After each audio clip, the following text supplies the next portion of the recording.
இந்த உலகத்திலேயே யார் எதுக்கு ரொம்ப பயப்படுறாங்க அப்படின்னு ஒரு 3 கேள்வி கேட்டாங்க. 3 கேள்வியில் முதல் கேள்விக்கு ஒரு 80 பேர் பதிலளித்தாங்க.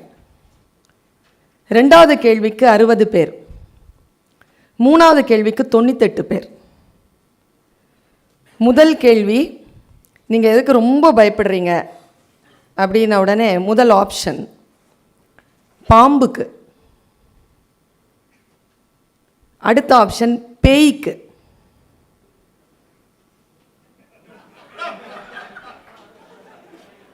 மூணாவது வீட்டில் மனைவிக்கு. அது முதல்ல 80 60, மூணாவது 98 பேர் அதுக்கு ஓகே சொல்லியிருந்தாங்க. ஏன் 2 பேர் பதில் சொல்லலைன்னா அந்த 2 பேர் கல்யாணம் ஆகலை. 100க்கு 100 பேரும் சொன்ன ஒரு பதில் எதுன்னா மேடையில் பேசுகிறதுக்கு. மேடையில் பேசுறதுன்னா ரொம்ப பயமாக இருக்கும், கால்லாம் ஒதுரும். அதனால தான் இந்த போடியம் அப்படியே மயக்கம் வர மாதிரி இருக்கும், அதை பிடிச்சிக்கிறதுக்கு தான் அது. ஆனால் உண்மையாக ஒரு 20 ஆண்டுகளுக்கு மேலாக நான் பேசுகிறேன். என்னுடைய அனுபவத்தில் சொல்கிறேன், இந்த உலகத்திலேயே ரொம்ப கஷ்டமான விஷயம், ரொம்ப பயப்படுற விஷயம் எதுனா பேசுறது கிடையாதுங்க. அது ரொம்ப சுலபம். ரொம்ப கஷ்டமான விஷயம் நீங்கள் சொன்ன மாதிரி கேட்குறது தான். சில பேர் பேசுனா எங்கே வலிக்குதுன்னே தெரியாமல் உடம்பெல்லாம் வலிக்கும். ஆனால் நம்ம கேட்டு தான் ஆகணும். காலையில் 10 மணிலேருந்து சாயந்தரம் 5 மணி வரைக்கும் கேட்டு தான் ஆகணும். பேசிக்கிட்டே இருப்பாங்க. அதான் ஒன்றும் இல்லை, இதெல்லாம் முற்பகல் செய்யின் பிற்பகல் விளையும் தான். எனக்கு முன்னால் ஒரு சகோதரர் பேசினார், ரொம்ப இன்ஃபர்மேட்டிவாக. அவர் பேசிகிட்டே இருக்கும் பொழுது நான் உங்களை தான் அப்சர்வ் பண்ணிகிட்டே இருந்தேன். எனக்கு ஸ்பீக்கர் மேலெலாம் அவ்வளோ ஒன்றும் இன்ட்ரெஸ்ட் கிடையாது. ஆனால் அவர் பேசுகிறத கேட்குற உங்களுடைய ரியாக்ஷன் மேலே எனக்கு நிறைய இன்ட்ரெஸ்ட் உண்டு. ஏன்னா அது என் தொழில் சார்ந்த விஷயம். உங்களை நான் ரொம்ப அப்சர்வ் பண்ணிகிட்டே இருந்தேன். எனக்கு முதுகில் தான், பின்தலையில் தான் கண்கள் இருந்தன. முழுக்க நான் உங்களை தான் கவனிச்சிட்டு இருந்தேன். ஆம்பளை பொம்பளை பற்றி பேசும்போது மட்டும் ரியாக்ட் பண்ணிங்க, மற்ற விஷயங்களெல்லாம் கூர்ந்து கவனிச்சுக்கிட்டே இருந்தீங்க. இந்த உலகத்திலேயே என்னை பொறுத்த அளவில் எது ரொம்ப நுட்பமான விஷயம்னா இயந்திரங்களை மேய்ப்பதல்ல, மனிதர்களை மேய்ப்பது தான் இந்த உலகத்திலேயே மிக நுட்பமான விஷயம். ஒரு மெஷினை கொடுத்துட்டு இதோட நீ ஒரு நாளைக்கு முழுக்க இருன்னு சொன்னால் கூட ஒரு நாள் முழுக்க இருந்துடலாம். ஒரு மனுஷனோட ஒரு நாள் முழுக்க இருக்க சொன்னால் இருக்க முடியாதுங்க. அதனால தான் 5 மணி நேரம் ஆஃபீஸ், 5 மணி நேரம் வீடு, 5 மணி நேரம் தூக்கம்னு சொல்லிட்டு நம்ம பிரித்து வச்சுருக்கோம். மனிதர்களை ஹேண்டில் பண்ணுறதுங்கிறது ரொம்ப கஷ்டம். நீங்கள் எல்லோரும் மனிதவள அந்த மேம்பாட்டு துறையில் இருக்கிறீர்கள். நான் ஒரு 20-25 நிமிடங்கள் உங்களோடு பேச போகிறேன்.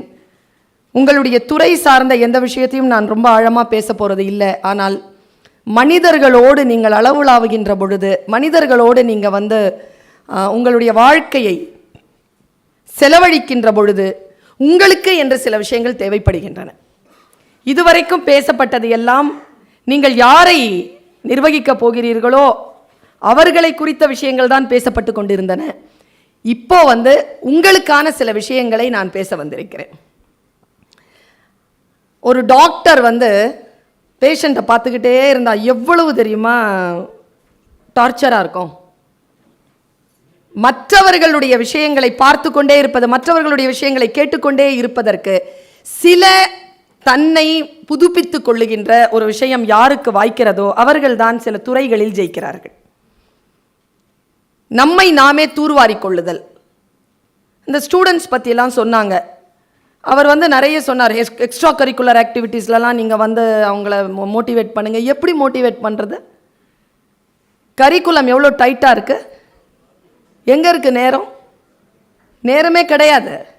இன்டர்வியூ மட்டும் கொண்டாந்து நிறுத்திட்டு கேம்பஸில் மட்டும் ஏன் செலக்ட் ஆகலைன்றதுக்கு மட்டும்தான் நம்ம பதில் சொல்லணுமே தவிர அவங்களுக்கான நேரத்தை, அவங்களுக்கான ட்ரைனிங் ப்ரோக்ராம்ஸை நீங்கள் கொடுக்கின்ற பொழுது அதற்கான நேரத்தை எத்தனை இன்ஸ்டிடியூஷன்ஸ் கொடுத்துருது? கொடுக்கறதுக்கு வாய்ப்பே கிடையாது. ஏன்னா நானும் ஒரு காலேஜில் நான் ரிசோர்ஸ் பர்சனாக வந்து நான் ஹெச்ஆர் பர்சனாக இல்லை, நான் வந்து லெக்சரராக இருக்கிறேன், ப்ரொஃபஸராக இருக்கிறேன். எனக்கு அந்த பிரச்சனைகள் தெரியும். நேரம் வந்து ரொம்ப நெருக்கடியான சூழ்நிலையில் நம்மை நாம் நிர்வகித்து கொள்ளாமல் நம்முடைய இலக்கை நாம் அடைந்து விட முடியாது. நம்மை எப்படி நாம் தூர்வாரி கொள்ளுவது? எப்போவுமே நான் ஒரு விஷயம் சொல்கிறேங்க, ஸ்கூல் டீச்சருக்கும் காலேஜில் இருக்கக்கூடிய உங்களை மாதிரியான ஆட்களுக்கும் இல்லை என்ன மாதிரியான ஆட்களுக்கும் இருக்கக்கூடிய ஒரே வித்தியாசம், ஸ்கூலில் டீச்சர்ஸ் அல்லது நம்மை போன்றவர்கள் பிள்ளைகளை செதுக்குகிறார்கள். ஆனால் கல்லூரிகளில் பிள்ளைகள் நம்மை பார்த்து தன்னை செதுக்கிக் கொள்கின்றன, நம்மை பார்க்கின்றன. அவை நம்மை பார்த்துதான் அவர்கள் தன்னைத்தானே செதுக்கிக் கொள்கிறார்கள். அவர்களிடத்தில் ஏதேனும் குறைபாடுகள் இருக்கின்றன என்றால் நம்முடைய அசைவுகளில் ஒரு சிறு மாற்றத்தை கொண்டு வருவதன் மூலமாக முன்னால் இருக்கின்ற குழந்தைகளிடத்தில் மிகப்பெரிய மாற்றங்களை கொண்டு வரலாம் என்பது நான் அனுபவ ரீதியாக கண்டிருக்கக்கூடிய உண்மை. ஒரு 7th ஸ்டாண்டர்ட் சைல்டு ஒரு கவுன்சிலிங்க்கு வந்திருந்தாங்க. நல்லா படிக்கிற பிள்ளை, இங்கிலீஷும் மேத்ஸும் படிக்க மாட்டேங்கிறான். ஏன் படிக்க மாட்டேன், நான் படிக்க மாட்டேன்னு சொல்கிறா.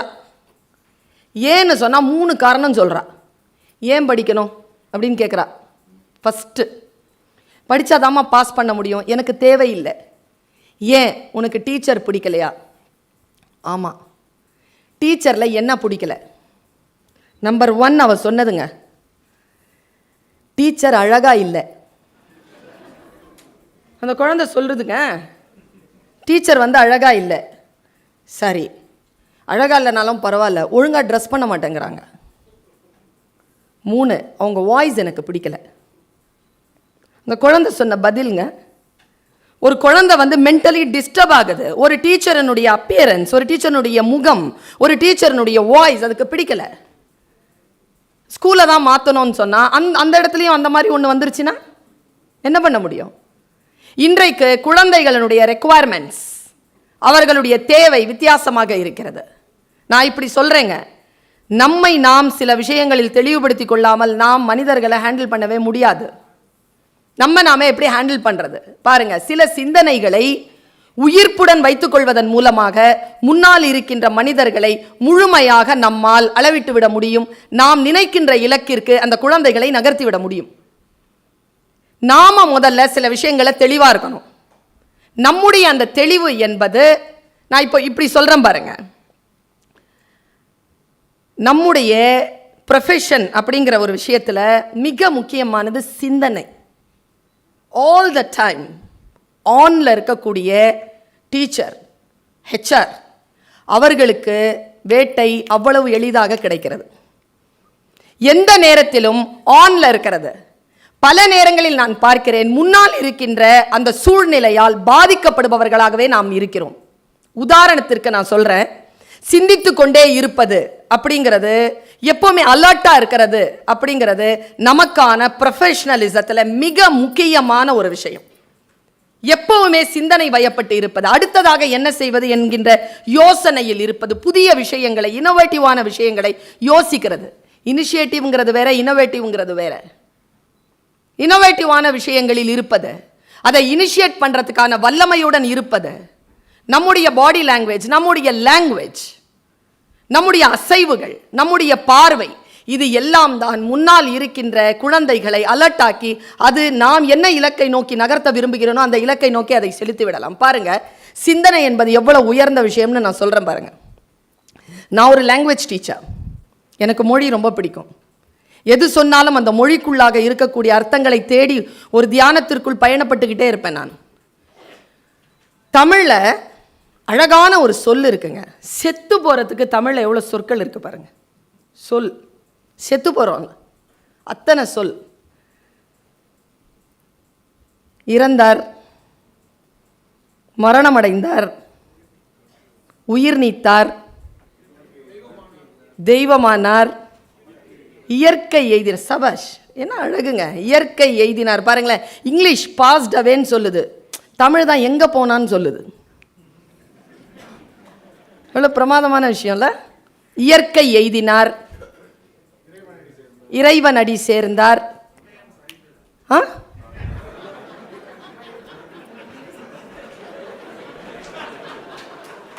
அதாவது இந்த மாதிரியான ஆட்களை நோட் பண்ணி வச்சுக்கணும். ஏன்னா ஒருத்தர் தன்னுடைய தாத்தாவுக்கு வந்து 97 வயசுல இது அடிச்சிருக்கான் போஸ்டர். என் தாத்தா 97வது வயதில் அகால மரணம் அடைந்தார். ஒருத்தன் கூப்பிட்டு கேட்டான், சின்ன வயசுல செத்து போறது தாண்டா அகால மரணம், 97 வயசுல சாவறது எப்படி அகால மரணம்னு கேட்டான். அவன் சொன்னானா, போற வயசுல இல்லாம கடந்து போறதும் அகால மரணம் தான். அவர்லாம் அந்த கேட்டகரி. இயற்கை இமயம் சரிந்தது, ஓகே, அதை கூட வச்சுக்கலாம். நான் தமிழ் படித்தவள், எனக்கு ரொம்ப பிடித்தமான இன்னொரு சொல் காலம் ஆனார். காலமானார், டைமா மாறிட்டாருங்க. எவ்வளோ அற்புதம். நீங்க யோசிச்சு பார்த்தீங்கன்னா அது தியானத்திற்குரிய ஒரு சொல். எல்லா சொல்லையும் தூக்கி சாப்பிட்ற ஒரு சொல்றேன். அது வந்து அவர் சொன்ன மாதிரியான ஒரு குறியீட்டில் வரும். எல்லோருக்கும் சொல்லிவிட முடியாது அந்த சொல்லை, ஒரு குறிப்பிட்டவர்களுக்கு தான் சொல்ல முடியும். லெனின் இறந்தான். அவன் தோழன் அன்று மாலையில் பத்திரிகையில் தன் நண்பன் இறந்ததை பதிவு செய்தான். எப்படி பதிவு செய்தான் தெரியுமா? காலை இத்தனை மணி அளவில் என் தோழன் லெனின் சிந்திப்பதை நிறுத்தி கொண்டான் என்று எழுதினான். சிந்திப்பதை நிறுத்தி கொள்ளுதல் தான் மரணம். மார்க் வாங்கிறது இல்லைங்க வாழ்க்கை. அவர் சொன்னார்ல, ரொம்ப அழகாக சொன்னார், 60% வாங்கினாலே போதும்னு. அது கூட ஜாஸ்தி தான் சார். இந்த ஃபஸ்ட் கிளாஸுங்கிற ஒரு விஷயம் வந்து தொக்கி நிற்குது. நான்லாம் 58% தான். என் கிளாஸில் ஃபஸ்ட்டு மார்க் வாங்கினவ, ஃபஸ்ட்டு ரேங்க் வாங்கின சத்யபாமா எங்கேன்னு தெரில. இதோ இந்த 42 வயசு எனக்கு, 29 நாடுகளுக்கு போயிட்டு வந்துட்டுருக்கேன். உலகமெல்லாம் போகிற ஒரு பல்கலைக்கழகத்துக்கு கீழே ஒரு பேராசிரியராக இருக்கிறேன். பிஹெச்டி முடிச்சிருக்கிறேன். என்னுடைய சம்பளம் மோடி கவர்மெண்ட்டுக்கு பயமுறுத்துகிற சம்பளம், என்னுடைய ஒரு பேச்சுக்கான சம்பளமே. மார்க் வந்து ஒரு பெரிய விஷயமே இல்லை. இன்னொரு விஷயம் சொல்கிறேன், ஆஸ் எ டீச்சர் நான் சொல்கிறேன், பதில் சொல்கிறது இல்லை கல்வி.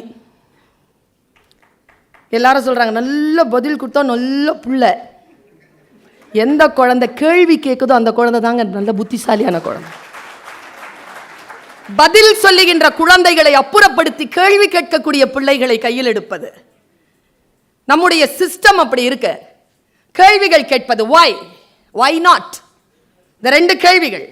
ஏன் இப்படி இருக்கு, ஏன் இப்படி இருக்கக்கூடாது, இந்த 2 கேள்விகள் தான் இன்றைய இளைஞர்களிடத்தில் நான் வந்து வரவேற்கக்கூடிய ஒரு விஷயமாக நான் பார்க்குறேன். ஆனால் அவர் ஒரு பெரிய ஒரு அடாலசன்ட் அந்த ஏஜுக்கான ஆண்களுக்கான ஒரு சிக்கலை சொன்னார். எனக்கு ரொம்ப பிடிச்சது. அந்த ஆண்கள் வந்து கம்யூனிகேட்டிவ் ஸ்கில்ஸில் வந்து ரொம்ப பின்தங்கி இருப்பதற்கான காரணம் அவர்களுடைய பாலியல் சிந்தனையில் இருக்கக்கூடிய தடை. இது ஒரு ஹெச்ஆர் கண்டுபிடிச்சிருக்காரு பாருங்க. அவரால் தானே முடியுது. அது ஆம்பளைங்களும் பொம்பளைங்களும் தனித்தனியாக பிரித்து போடுங்க, அதுங்க ஒழுங்காக பண்ணோன்னா இதுங்க லோ ப்ரொஃபைலில் போயிடுது, அது ஹை ப்ரொஃபைலில் போகுதுன்னா அப்போ இது ஜெயிக்கிறதுக்காக காரணம் என்ன, இது தோக்கிறதுக்காக காரணம் என்னன்னு தெரிஞ்சு போயிடுச்சுன்னா சிஸ்டத்தில் சில மாற்றங்களை நாம் கொண்டு வரலாம். ரொம்ப நல்ல வேலை பண்ணியிருக்கிறீங்க. யோசிச்சு பாருங்க, பிள்ளைகளிடத்தில் சில விஷயங்களை சொல்லித்தாருங்கள். அவர்கள் மிகவும் வேகமாக இருக்க வேண்டும். இன்றைக்கு ரொம்ப ஸ்லோ பேஸ்லாம் வந்து ஒன்றுத்துக்கும் உதவாது. நிதானமாக இருக்கலாம், ஆனால் ஸ்லோவாக இருக்க முடியாது. நான் ஒரு படம் பார்த்தேங்க. நம்ம குழந்தைகளுக்கு படம் பார்க்க தெரியல. நம்ம குழந்தைகளுக்கு மட்டும் இல்லை, நமக்கும் படம் பார்க்க தெரியல. படம் பார்க்க தெரிஞ்சதுன்னா தமிழ் படங்கள் வெற்றி அடையுமா? நம்ம நாட்டில் உலக சினிமாவை நாம் பார்க்க கற்றுக் கொடுக்கவில்லை. ஒரு குழந்தை 5 வயசுல வாழைப்பழம் சாப்பிட தெரியாம செத்து போயிருக்குங்க. குழந்தை வாழைப்பழம் சாப்பிட தெரியாமல் செத்து போயிருக்கிறது. அப்படித்தான் படம் பார்க்க தெரியல நமக்கு. நல்ல விஷயங்கள் எது என்று தேடி கண்டுபிடிக்க தெரியல. ஒரு விஷயத்தை பார்க்கின்ற பொழுது இல்லை இது பொய் என்று சொல்ல தெரியல நமக்கு. சத்தியத்தை நமக்கு பேச தெரியல. அதற்கான வல்லமையை நாம் தரல. ஒரு விதமான அச்சுறுத்தலில் இருக்கிறோம். என்கிட்ட கேட்குறாங்க, நீங்கள் எப்படி தைரியமாக சில விஷயங்களை அடித்து பேசுகிறீங்க? பெறுவதற்கும் இழப்பதற்கு முன்னிடத்தில் எனக்கு எதுவும் இல்லை என்கின்ற ஞானம் என்னை வந்து சேர்கின்ற பொழுது என்னுடைய சொல்லில் சத்தியம்தான் வரும். ஒரு கூழை கும்பிடு வராது. ஒரு பையன்கிட்ட கேட்டாங்க, உனக்கு கிடைக்காம இந்த ஜாப் இன்னொருத்தனுக்கு கிடைச்சா என்ன பண்ணுவேன்னு. யோசிப்பேன் சார், இதுதான் என்னுடைய இலக்கு. கொஞ்சம் பதட்டமாவேன், கொஞ்சம் அப்செட் ஆவேன். இன்னொரு பையன் சொன்னான்,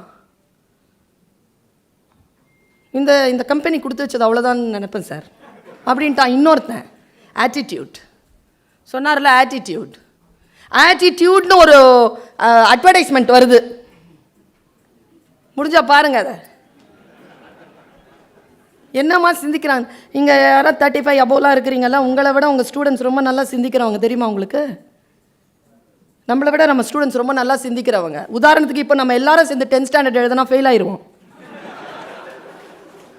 12th எழுதுனா முடிஞ்சு போச்சு கதை. அந்தந்த சப்ஜெக்டில் மட்டும்தான் பாஸ் பண்ண முடியும். அவன் ரொம்ப நல்லா சிந்திக்கிறாங்க. ஆட்டிடியூட்னு ஒரு ஒரு ஒரு ப்ராடக்ட், காலில் வந்து பூசுகிற ஒரு ஒரு க்ரீம், ஒரு வெளிநாட்டு ப்ராடக்ட். அது ஒரு பொண்ணு வந்து ப்ராமில் நடந்து போய்கிட்டே இருக்கிறா. ஏன்னா 10 செகண்டில் அப்படி தூக்கி போட்டான் பாருங்கள் ஆட்டிடியூடுன்றதுக்கான விளக்கம். அப்படி நடந்து போய்கிட்டே இருக்கிறா, அப்படி கண்ணாடி பொம்மை மாதிரி இருக்கிறா. எல்லாரும் ஃபோட்டோ பிடிச்சிட்டு இருக்கிறாங்க. அவள் தான் ஃபஸ்ட்டு வருவான்னு சொல்லிட்டு கான்ஃபிடென்ட்டாக நடந்து வரும்பொழுது நடு ப்ராமில் அவளுடைய ஒரு கால் ஹீல் உடையுது. அப்படியே மடிஞ்சு கீழே விழுந்துட்டா. எல்லாரும் ஓ அப்படின்னு சைலண்ட் ஆகுறாங்க. அந்த பொண்ணுடைய கண்ணில் லேசாக ஒரு கண்ணீர். அவன் என்ன தெரியுமா பண்ணா? ஒன்றுமே செய்யலைங்க. அந்த 10 செகண்ட்ஸில் அவன் அந்த யூத், அவனுடைய சிந்தனை தான் அது. எவ்வளோ ஃபாஸ்ட்டாக அவன் வந்து இருக்கான் பாருங்க. அவன் கிட்ட கொண்டு போகிறான் கேமரா, கண்ணில் அந்த அந்த ட்விங்க்லிங் ஐஸ் வித் டியர்ஸ். அவள் என்ன செய்கிறா? உடனே தனக்கு தானே கைத்தட்டல் கொடுக்குறா. First attitude. தமிழில் அதுக்கு அர்த்தமே இல்லைங்க. நான் தமிழில் பிஹெச்டி வெங்காய பச்சடி தயிர் பச்சடிலாம் படிச்சிருக்கேன். அந்த சொல்லுக்கு பொருள் வரல. கரெக்டான ஈக்குவல் அப்படின்னு போட்டால் அந்த பொருள் வரல. ஆட்டிடியூட்க்கு என்ன அப்படிங்கிற சொல் வரல எனக்கு. அப்படியே பார்த்து கை தட்டிக்கிறாங்க. எழுந்து நிற்கிறா. இன்னொரு செருப்பையும் தூக்கி போடுறா. தூக்கி போட்டு பேர் ஃபுட்டில் நடந்து மறுபடியும் அதே கம்பீரத்தில் திரும்பி போகிறா. அவள் தான் ஃபஸ்ட் ப்ரைஸ் வாங்குறா. ஆட்டிடியூட்னு போடுறான் அட்வர்டைஸ்மெண்ட்டில். என்ன சொல்ல வரான்? அதற்கு பின்னால் இருக்கின்ற அந்த கதை என்ன? அதை நமக்கு சொல்லக்கூடிய அறிவுரை என்ன? யாராவது வந்து தூக்கி விடுவார்கள் என்பதோ, அடுத்தவர்களுடைய அந்த அவமானத்திற்கு பயந்தோ உட்கார்ந்து கொள்ளாமல் தனக்கு தானே கைத்தட்டிக்கிட்டா பாருங்க, அதுக்கு பேர் தான் ஆட்டிடியூட்.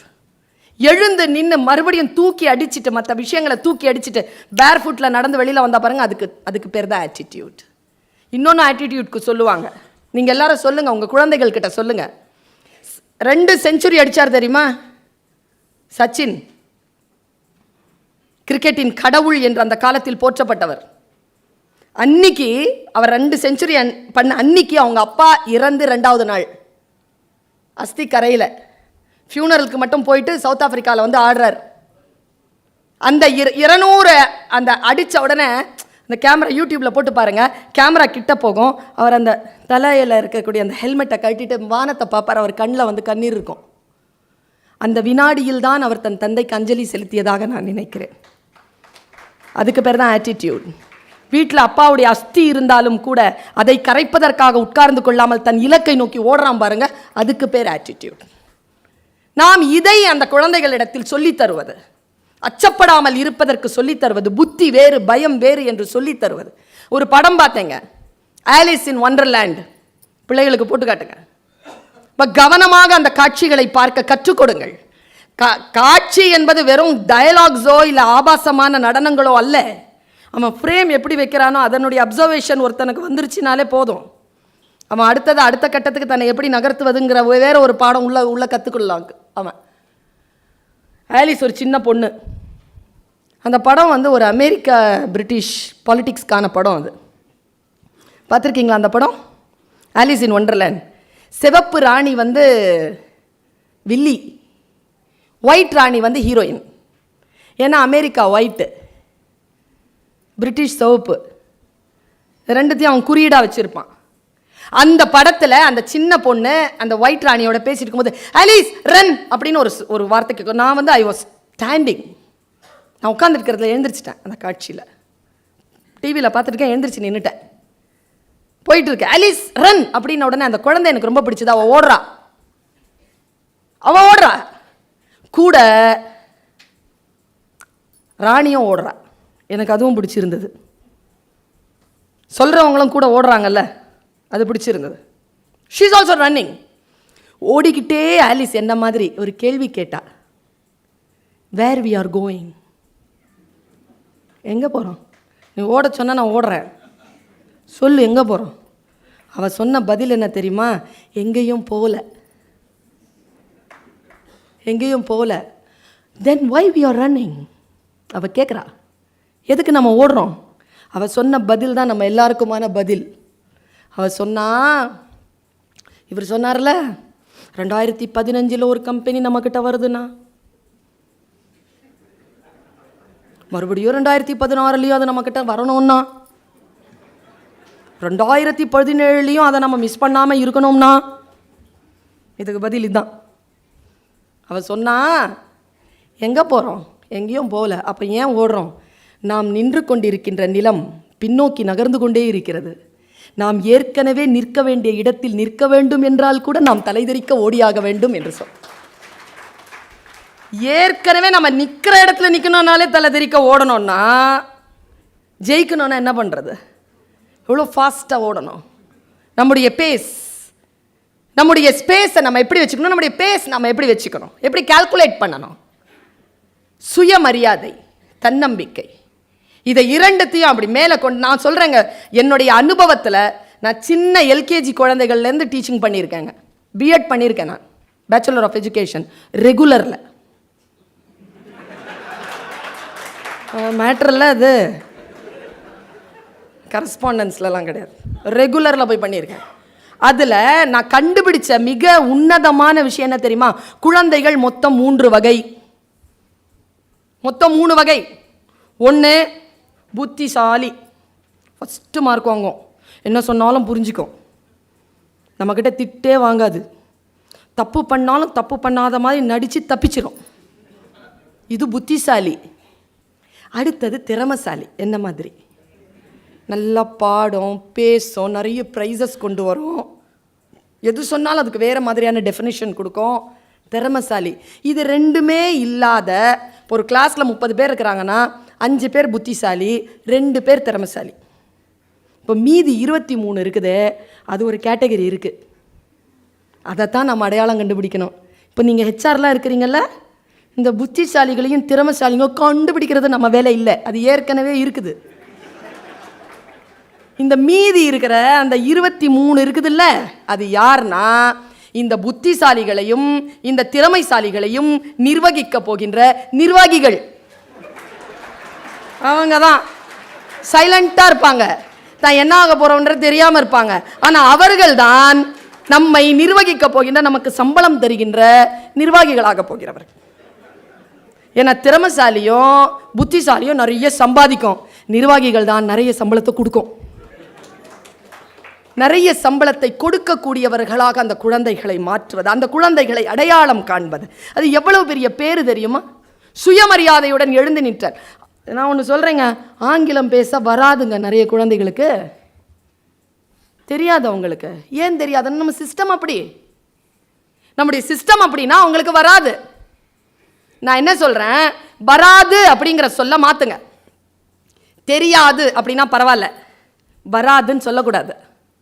இப்போ எனக்கு லாரி ஓட்ட தெரியாது, ஆனால் வராது இல்லை, கற்றுக்குனா வந்துடும். நான் கற்றுக்கொள்வதற்காக இப்படி எழுந்திருச்சு நிற்கணும். கற்றுக்கொள்வதற்கான வாய்ப்பை குழந்தைகளுக்கு அந்த கான்ஃபிடன்ஸ் லெவலை அப்படி மேலே ஏற்றி அந்த குழந்தைகளை கான்ஃபிடென்ட்டாக ஆக்கிடுங்களேன். இந்த மாதிரி ஆட்கள் கூடையில் அள்ளி போட்டு போயிடுவாங்க. கான்ஃபிடன்ஸ் தான் முக்கியம். நான் எப்படி இருக்கிறேன் பாருங்க. இந்த கான்ஃபிடன்ஸ்க்கு லேர்னிங் அப்படிங்கிற ரொம்ப முக்கியம். ஆட்டிடியூடுங்கிற நம்ம சொல் பார்த்தோம். அடுத்த சொல் எனக்கு ரொம்ப பிடித்தமான சொல், டிசிப்ளின். டிசிப்ளின். உடனே டீச்சர் ஆன உடனே நீ டிசிப்ளின்னு சொல்றியா அப்படின்னு கேட்காதீங்க.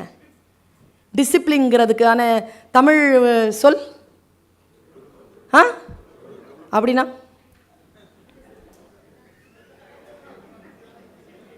இன்னும் 4 நிமிஷத்தில் உன் பேச்சை முடிச்சா நீ ஒழுக்கமானவ அப்படின்னு அர்த்தம். ஒழுக்கம்ங்கிறது என்ன? ஒன்றும் இல்லைங்க, அழகிய தமிழ். நான் எப்போவுமே சொல்ல, தமிழ் ரொம்ப அழகான மொழிங்க. இந்த ஆங்கிலத்தில் பேசினா தான் வேலை கொடுக்குறீங்கன்னு சொல்கிறீங்க. நான் சொல்கிறேன், தமிழை ஒழுக்கமாக ஒழுங்காக பேசுகிற பிள்ளைகள் ஆங்கிலம் பேசுகிற பிள்ளைகளை விட ரிசோர்ஸ்ஃபுல்லாக இருப்பாங்க. ரிசோர்ஸ்ஃபுல்லாக இருப்பாங்க.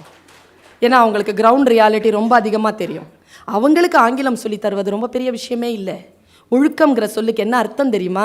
ஒரு தமிழ் படித்தவங்க. நான் இன்னொரு விஷயம் சொல்கிறேன், தமிழில் படித்தாதான் இந்த ஊரில் வேலை கிடையாது, தமிழ் படித்தா வேலை இருக்குது.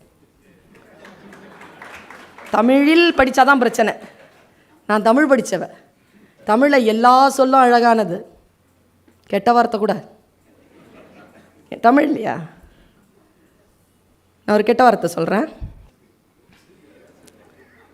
ஆகப்பெரிய கெட்ட வார்த்தை, செந்தி செதறி ஓடிடுவீங்க. இப்போ நிறைய பேர் ஓடிட்டு இருக்கிறாங்க. ஊழல் எவ்வளோ பெரிய கெட்ட வார்த்தை தெரியுமா? அது அர்த்தம் என்ன தெரியுமா? ஊழ் அப்படின்னா விதிகளுக்கு உட்பட்டது, ஊழல் என்றால் விதிகளுக்கு உட்படாதது, அவ்வளோதான். விதிகளுக்கு உட்படாதது ஊழல்.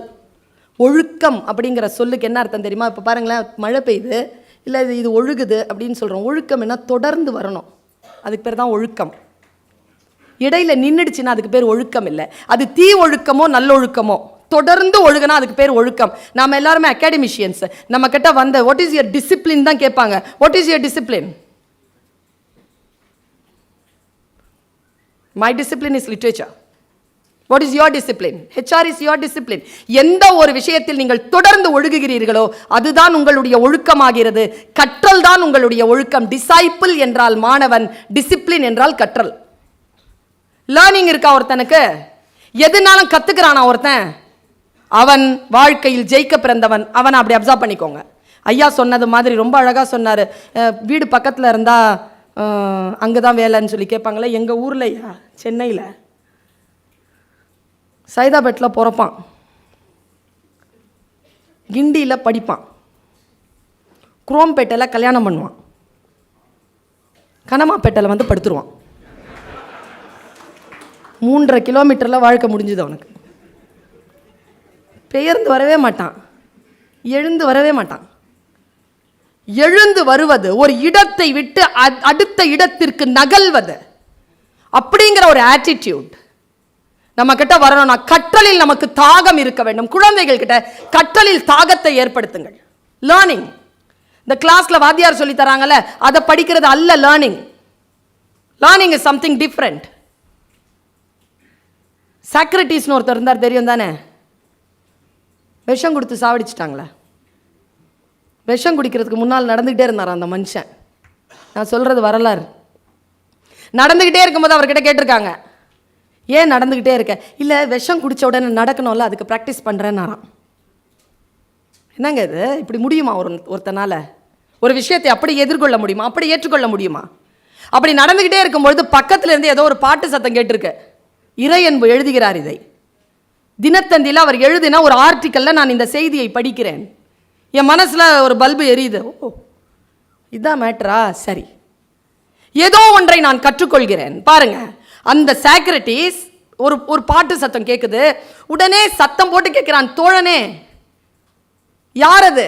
நான் சாக்ரட்டிஸ். ஓ, எப்படி இருக்கிறாய் சாக்ரட்டிஸ்? நன்றாக இருக்கிறேன்.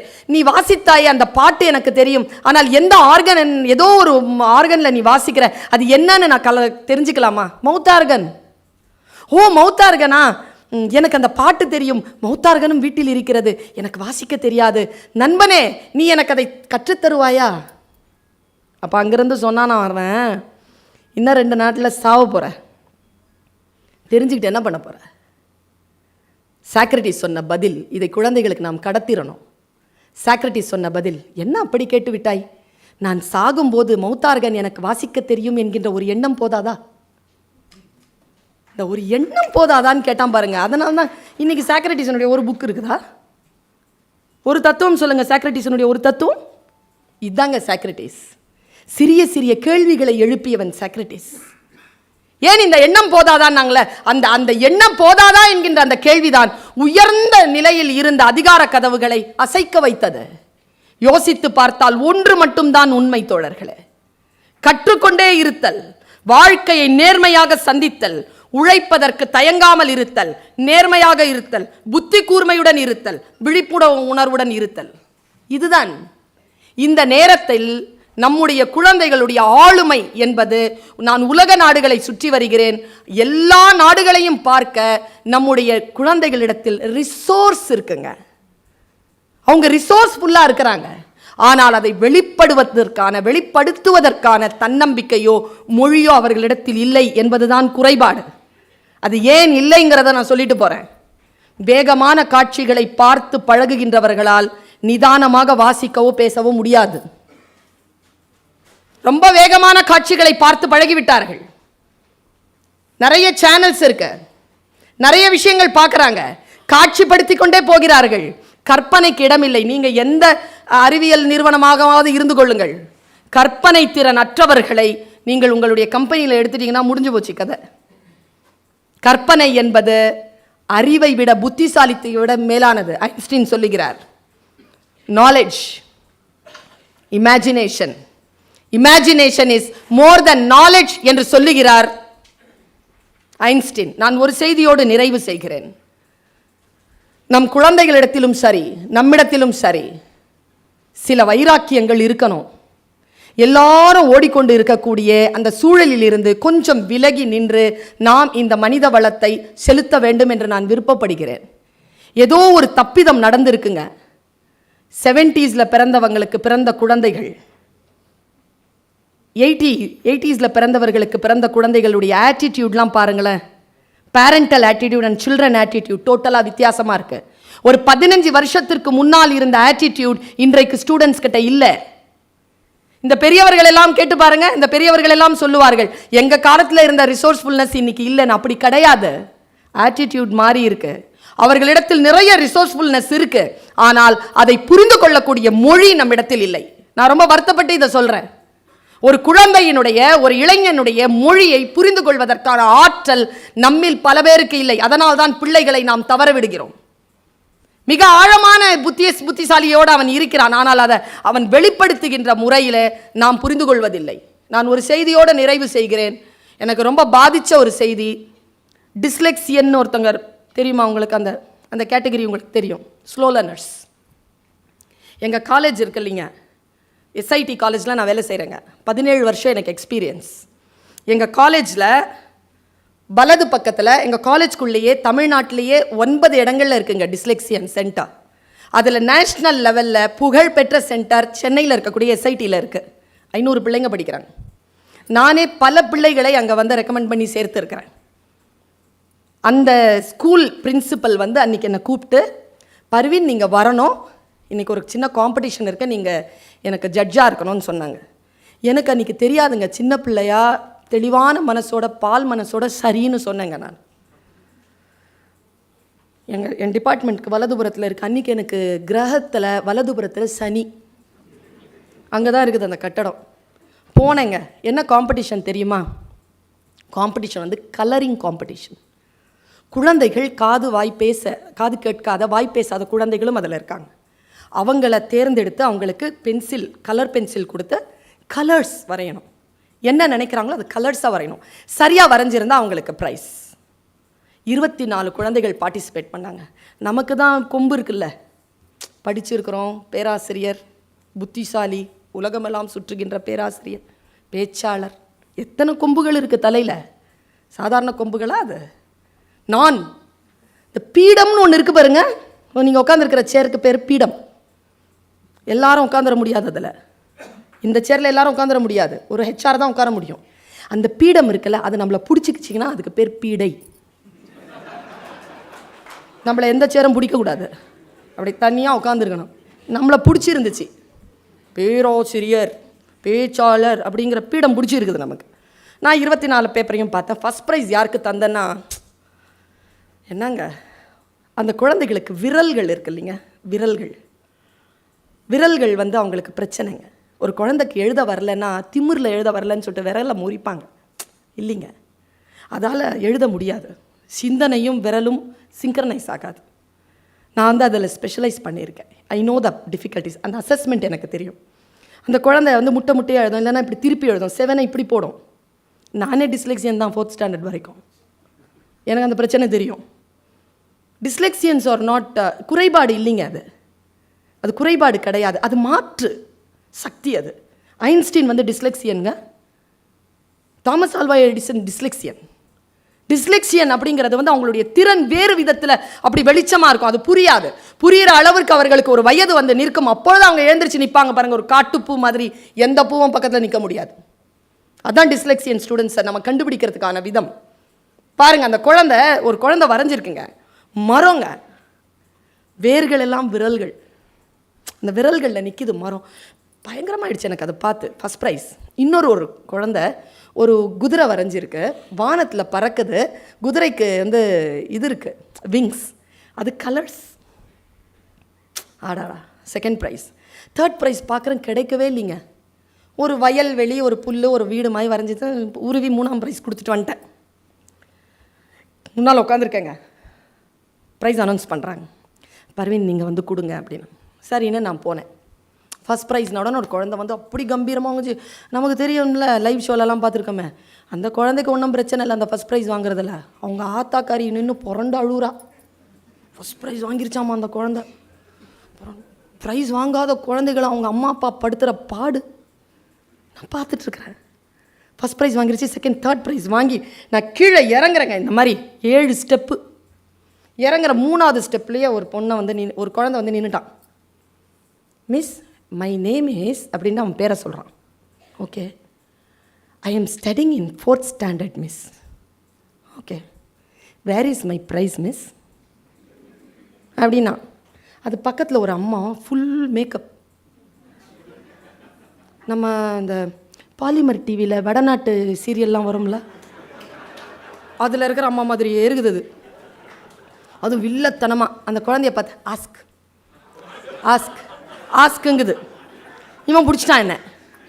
வேர் இஸ் மை, அதாவது ma'am miss miss I want prize miss அப்படின்னு சொன்னால் கூட பரவாயில்ல. Why I didn't get my prize மிஸ்னால் கூட பரவாயில்ல. அவன் என்ன கேட்குறான், வேர் இஸ் மை ப்ரைஸ்ன்னு கேட்குறான். நான் சொல்லு எனக்கு டிஸ்டர்ப் ஆகிடும். உனக்குன்னு ப்ரைஸ்லாம் கிடையாதுன்னு நான், உனக்குன்னு ஒரு ப்ரைஸும் கிடையாதுன்னு. ஏன்னா கோவம் குழந்தை மேலே இல்லை, அவங்க அம்மா மேலே. அது என்னை பிடிச்சிருச்சிங்க. அரெஸ்ட் பண்ண மாதிரி வந்து கேட்குறான் அவன். இறங்கவே முடியல என்னால். அப்படி நிற்கிறான். பதில் சொன்னா போ, இல்லைன்னா போக முடியாதுன்ட்டு. அந்த அம்மாவும் சொல்லுது பதில் சொல்லிட்டு போ அப்படின்னு. அந்த அம்மா நிற்குது. நான் சொன்னேன், it is not your prize dear, you didn't get any prize. அடுத்ததாக ஒரு கேள்வி கேட்டான் பாருங்க, வை மிஸ். என்ன பதில் சொல்வீங்க? Because somebody draw a great picture than you. No miss, my picture is very great. Where is my prize? தெளிவாக இருக்கிறாங்க அவன். 4th standard. எவ்வளோங்க வயசு இருக்கும்? 8-9 வயசு, 10-12 கூட வச்சுக்கோங்களேன். Where is my prize. எனக்கு கோவம் வந்துருச்சு நேரம். Okay, show me your bag. ஏன்னா எதுவுமே உருப்படியாக இல்லை அதில். எனக்கு தெரியும் நாம் ஜெயிச்சிருவோன்ட்டு. அவன் அந்த 24 புக்கிலெட் அப்படி காட்டுறேன். அந்த பஞ்சை யோசிக்கவே இல்லைங்க குழந்தை. இப்படி விரல் போட்டு சர்ன்னு இழுத்தான் பாருங்க. அவன் பேப்பர். அவன் எவ்வளோ அப்சர்வேஷனில் இருப்பான், அவன் எவ்வளோ அவன் ஆனில் இருப்பான். நான் சொல்கிறேன்ல, ஆக்ஞையில் ஆனில் இருங்க, ஆக்ஞை ஆனில் இருங்கன்ட்டு. அவன் இருக்கிறான் ஆனில். பிடிச்சி சரையல்னு இழுத்துட்டான். இழுத்துட்டு, this is my paper miss, where is my prize. பிரித்து பார்த்தா, பா கடவுளுக்கு நான் எவ்வளோ நன்றி சொன்னேன் தெரியுமா. என் மானத்தை காப்பாற்றின கடவுளே மிக்க. இதை தப்பு பண்ணியிருந்தேன் நான் அவன் மேலே முன்னால் மண்டியிடணும். ஒன்றும் இல்லை, கருப்பாக ஒன்று போட்டிருக்கிறான். ஒன்றும் கிடையாது, கருப்பு. அதில் சிவப்பாக ஒரு ரவுண்டு, அவ்வளோதான். வாட் இஸ் திஸ்ண்ணே. அது பார்த்த உடனே நான் வந்து ஏதோ ஒரு கட்சி கொடி மாதிரியே இருந்துச்சு அது. அதனால நான் அதை தூக்கி போட்டேன் அந்த பக்கமாக. வாட் இஸ் திஸ்ன்னு கேட்குறேன். This is sky miss. ஸ்கையா? கருப்பாக இருக்குதா, அப்படியே அந்த பக்கம் ரெட்டாக இருக்குது. கருப்பாக இருந்துட்டு அப்படியே அது ரெட்டாக இருக்குது. நடுவில் வந்து அந்த இந்த பக்கம் வந்து நிலா வந்து ரெட்டாக இருக்குது இந்த பக்கம். Okay, what is the competition today. அவன் இங்கிலீஷில் தான் பேசுகிறான். ஏன்னா காது கேட்காத குழந்தை, ஏதாவது ஒரு மொழியில் தான் பேசுவான். What is the competition of today? Colouring competition miss. What is this? Sky miss. What is that? Moon miss. உங்கள் ஊரில் வந்து வானம் வந்து கருப்பும் சிவப்புமா இருக்குமா? உங்கள் ஊரில் நிலா சிவப்பாக இருக்குமா? What is the colour of the sky? Blue miss. What is the colour of the Moon?